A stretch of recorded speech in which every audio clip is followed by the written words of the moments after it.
એ કે ભલે પડે, હું આવું છું. ગયા એ દિવસે એણે એક જ બીડી પીધી હતી, એટલે મોઢામાં પેલા દાંતણ કરતા હતા, બાવળના આવળના. પેલા આવા દાંતના દવાખાના નહોતા. બાવળનું દાંતણ કરો તમે એટલે તમારા દાંતની તકલીફ ના થાય. મારા બા કાકાને ચોકઠા હતા જ નહીં. એ લોકોને આંખે ચશ્માય નહોતા. એ લોકોને નીંદ નહોતી બદલાવી પડે. અને સાંજે તમે જુઓ ને એટલે દાંતણવાળી આવે, દાંતણ દઈ જાય ને વાળો લઈ જાય. અને સવારે પેલા જે ઉઠે એ પાણીમાં દાંતણ નાખી દે એટલે લીલાછમ. દાંતણ કરતાં કરતાં મામી ભેગું નદીએ જવાનું, બે ચીરિયા કરી ઓલું ઉતારી કોગળા કરી, મામી નાય ત્યાં સુધી આપણે જોવાનું કોઈ આવી ન જાય. ને પછી મામી મન નવડાવે અને મોટા જ સેજ થયા એટલે હવે નાઈ લ્યો હાલો. અને આવીને રોટલો ને દડબા જેવું દહીં, ગાજરના અથાણા હોય, આ બધું ગયું, બધાની હેલ્થ ગઈ. હવે વાતો નહીં કરવી છે. હવે એ દિવસે એણે બીડી ન પીધી. મણી બાપા સમજી ગયા.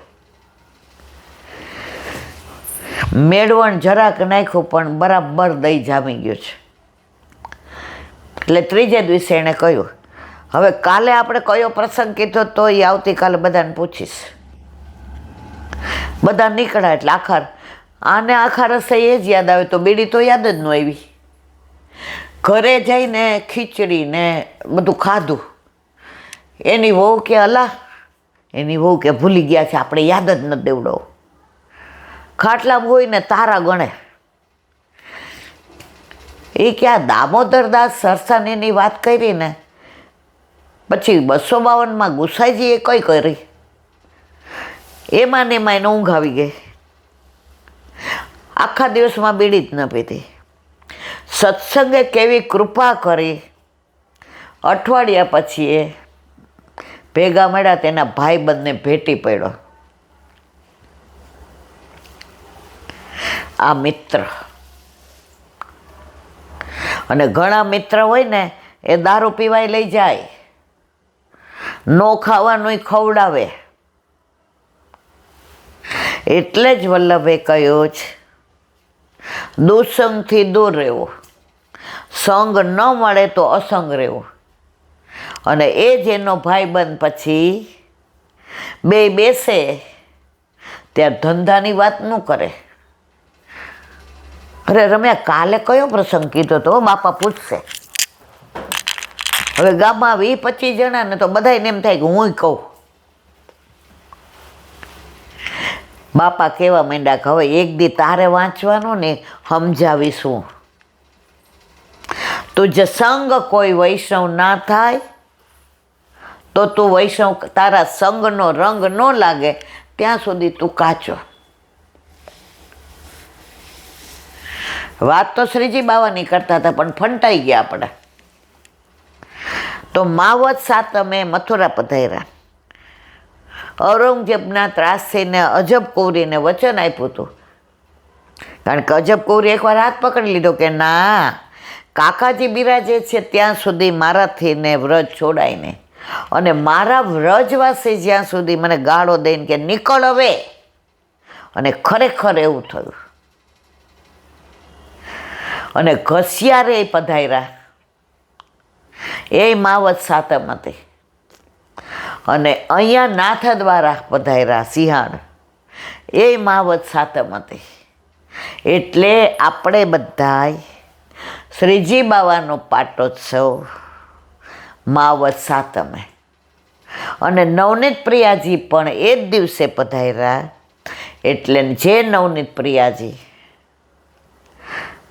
શ્રીજી બાવા ગિરિકંદરામાંથી પ્રગટ થયા. નવનીત પ્રિયાજીને માવનની ક્ષત્રાણી જે વલ્લભને શરણે આવી અને કીધું સ્વરૂપ સેવા પધરાવો. માવનની ક્ષત્રાણીએ કીધું હવે મને ફળ મળ્યું છે સાધનમાં, શું કામ ના? ફળ કોણ? વલ્લભ. મારા સાધન કરું ને મારું સર્વસ્વ. વલ્લભે પોતાના ચરણવીરની છાપ પધરાવી દીધી કે જ્યારે જ કાંઈ હોય ત્યારે તું અહીંયા પૂછજે, સાક્ષાત હું તને તારી યાર વાતો કરીશ. અને જળ ભરવા ગઈ યમુનાજીમાં, અને એની ગાગરમાં 4 સ્વરૂપ આવ્યા. પહેલી વાર કે મારા વાલા, મારે સાધનની જરૂર નહીં, મારા ઘરે પડ છે. બીજી વાર ને ત્રીજી વાર કે પૂછ્યો હો મારા વલ્લભને, વલ્લભ ક્યાં મારી જ લીલા છે, તું પધરાય આવ. એ 4 સ્વરૂપને પધરાવ્યા. એમાં નવનીત પ્રિયાજી ગજન ધાવનમાં થયા. અને ગજન ધાવનની ઉંમર થઈને ઘોડો ઘોડો કરે, થાકી જતા હતા. આપણે અત્યારે કેવા પેલા લાડ લડાવતા તેવા લડાવાય છે? ના. પેલા સામગ્રી કરતા હતા એવું થાય છે? ના. પેલે પિચકારી ને કેસુડા ને બધું કેટલું બધું અત્યારે કરી શકીએ છીએ? ના. વલ્લભને ઘેર પધરાવ તો કે મારું શું, તારા વિના હું એક પળ ન રહો ગજન. આ પુષ્ટિ માર્ગ. ભગવાન વિના ભક્ત ન રહે એ મર્યાદા, અને ભક્ત વિના ભગવાન ન રહે પુષ્ટિ. બધાયરા લઈ આવ્યા. હવે સૂચના આપ્યા વિના આવ્યા હતા. હવે સૈયા મંદિરમાં ક્યાં પહોંચાડે? એટલે વલ્લભે કીધું સમાચાર નથી. નવનીત પ્રિયાજી મેં તો આપકે સંગ પોઢુંગો, અત્તરને ફૂલેને લગાવીને પોઢાડ્યા. બીજે દિવસે સૈયા મંદિર બનાવ્યું, સરસ પોઢાડ્યા. ઠાકોરજી ક્યાં તો નાની પડે છે, વળી પોઈટા. ત્રીજે દિવસે મોટી કરે, એ ક્યાં તો બહુ મોટી છે, હું તો અંદર ખૂપી જાઉં. વલ્લભે કાનમાં કીધું, મારા વાલા, આ કળિયુગ છે,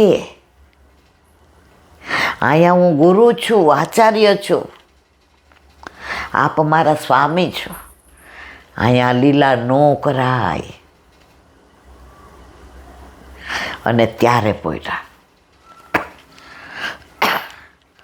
અક્કાજીએ રાજભોગ ધર્યો, રાજભોગ સજાવતા હતા. ગજન ધાવનને પાન લેવા માંડ્યા. જેવા બહાર ગયા તો મૂર્છિત થઈ ગયા. નવનીત પ્રિયાજી વિના એક પળ નહોતા રહી શકતા.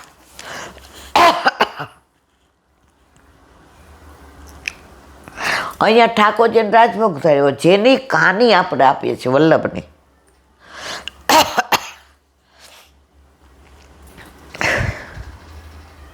એને રાજભોગ ધરાયો તો એ નવનીત પ્રિયાજી આમ બે ગયા. અરે મારા નાથ, ગજવ ના આવે ગો તબરો ગો. આ પુષ્ટિ માર્ગની પરાકાષ્ઠા. આ પુષ્ટિ માર્ગની પરાકાષ્ઠા. ગજન ધાવનને બોલાવ્યા, આવ્યા ત્યારે રાજભોગારો. એ નવનીત પ્રિયાજી જે યમુનાજીમાંથી પ્રગટ થયા. 41 પદમાં 11મું પદ છે, શ્રી યમને નિધિ દેનહારી. નિધિ એટલે ઠાકોરજી. પ્રાચીન ભગવદીઓ પાસે સાંભળ્યું છે કે ઘણા વૈષ્ણવો યમુનાજીમાંથી મળ્યા હોય ઠાકોરજી, પાછા લીલામાં જાય પહેલાં પધરાવી દી યમુનાજીમાં. તો એવા નવનીત પ્રિયાજી અને શ્રીજી બાવાનો પ્રાગટ્ય ઉત્સવ આવતીકાલે માવત સાતમ. શ્રીજી બાવાને નવનીત પ્રિયાજી માટે મેં કીધું કે કેટલું બી કયો, જ્યાં શબ્દોની ડિક્શનરી થંભી જાય ત્યાં શ્રીજી બાવાની ગાથા ચાલુ થાય. શ્રીનાથજી ચરિત્રામૃત ઘણા સત્સંગ આવે છે. અમે તો જૂના વ્રજવાસીઓ પાસેથી પણ ઘણા પ્રસંગો સાંભળ્યા છે.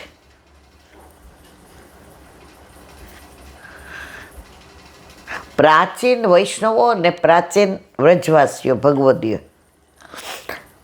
એમણે માઉથ ટુ માઉથ એમના બાપ દાદાએ એમને કીધું હોય, એના બાપ દાદાએ જે ક્યાંય લખ્યું ન હોય છતાંય બન્યું હોય. તો આ ગુણાનુવાદ કરવાનું આપણું સામર્થ્ય નથી.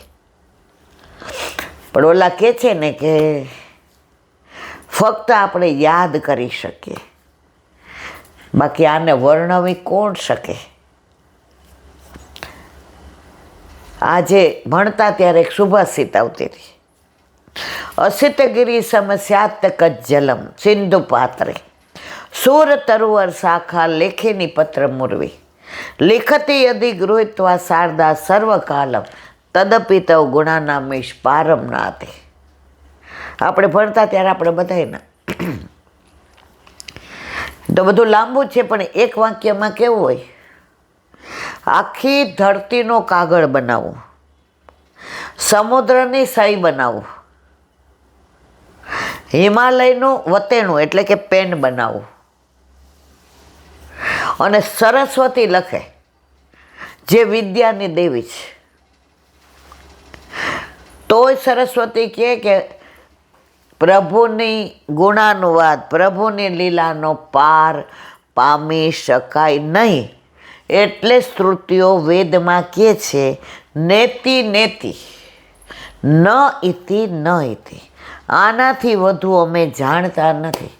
વેદની શ્રુતિઓ એમ કહેતી હોય કે આનાથી વધુ અમે જાણતા નથી. તો મારા વાલા, મારું તો શું સામર્થ્ય. આ તો ટમટમ તો દીવડો છે. ટમટમતા તારલાનો મંદિર હોજો, એમાં અમારા શ્રીજી બાવાનો સ્વરૂપ હોજો.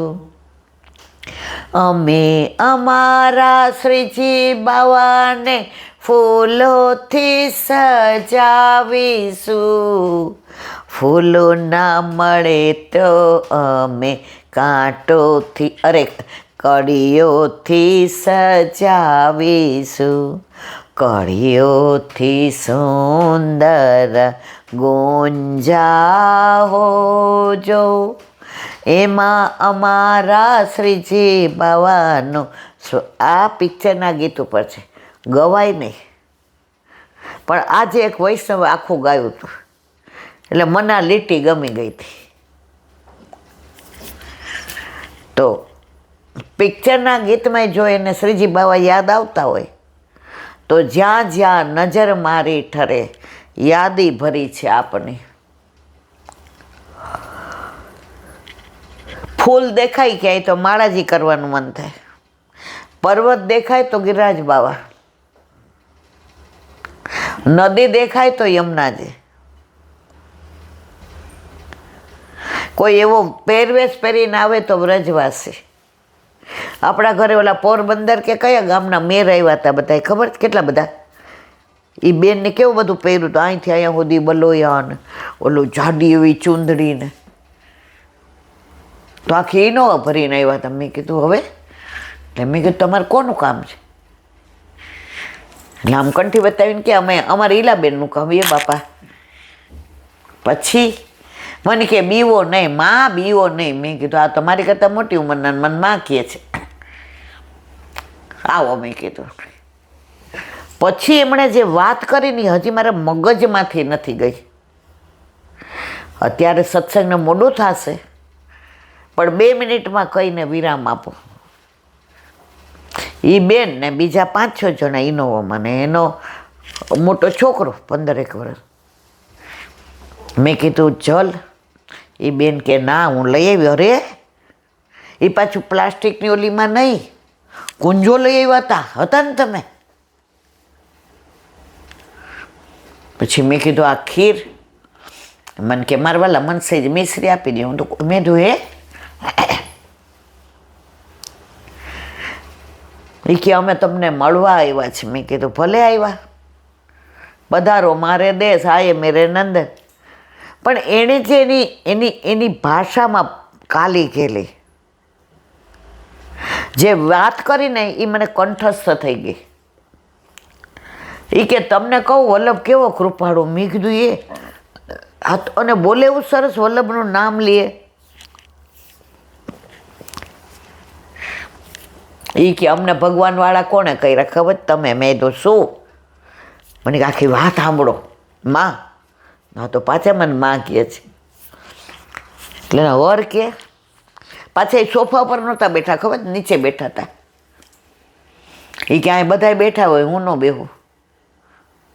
એનો અમારે પાછળ બેઠા હતા.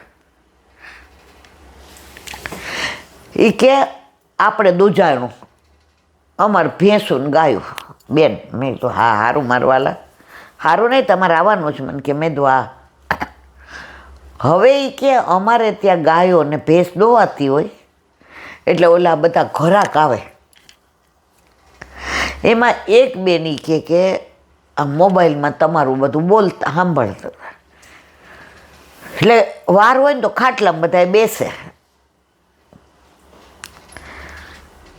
એટલે હું એ કે આ દોવે અને હું એ કે બધાને ભરી ભરીને ઓલું માપ્યું હોય ને એનાથી ના આપું. મેં તો બરાબર. એ કે એમાં તમે એક વ્રજનો કાનુડાનો એ કે યશોદામાનો ને ગયા ને ખીરક ને એનો તો અડધું મને સમજાય નહીં. તમે ખીરક કયો તો મેં એ કે બેન એ કે આ કોણ બોલે છે? એ કે આવી રીતે છે. હવે અઠવાડિયું આવ્યા તો હું કહું ઓલું મૂકો ને ઓલું. હવે તો પછી અઠવાડિયા પછી મેં કીધું અમારા મોબાઈલમાં થાય. એટલે કે મારી પાસે તો નહીં, અમે તો બે કે ઈલાબેન અંગૂઠા છાપ છીએ. એટલે મારા દીકરાને મેં કીધું કે આમાં આમ કરી દે ને, એટલે એણે કરી દીધું. પછી તો એ કે આ રોજનું તો સાંભળીએ, એના પહેલાંનું સાંભળીએ. પછી એ લોકોને મેં કીધું કે આપણને આ બેન બધી વાતો કરે તો આપણે કે વૈષ્ણવ થવાય. એ કે હા પણ ગુરુદેવની આજ્ઞા લઈને બ્રહ્મસભા. એ કે એ ખબર ન પડે, તમે કરી દેશો અમને? એ કે હાલો. ગુરુદેવ પાસે ગયા. એ કે હા વ્રત કરીને આવો. એ કે 11નું હજી તો 2 દી પહેલાં જ ગઈ છે. એ કે હવે રાહ નથી જોઈ. તો કે તો વ્રત કરશો? એ કે તમે કયો એ વ્રત ને તમે કયો એ તપ કરવા તૈયાર છીએ. હવે બે એટલે એના વરને કે એ કે તું પેલા કર આ બધું. હજી અમને આમણે તો વ્રત કરીને બ્રહ્મસંબંધ લીધું. એટલે જે કીધું કે હવે ઠાકોરજીની સેવા. એ કે અમે જાડા કપડાવાળા, જાડું ખાવાવાળા, અને અમારામાં આ બધું. એ કે જરાય ચિંતા કરો, આ બધા દૂધ લેવા આવે છે ને મને વાત કરી કેવી રીતે સ્વરૂપ સેવા પધરાવી. એ કે પણ ભગવાન અમે એ કે તમારે નહીં કાંઈ કરવાનું, આણે બધું કરવાનું.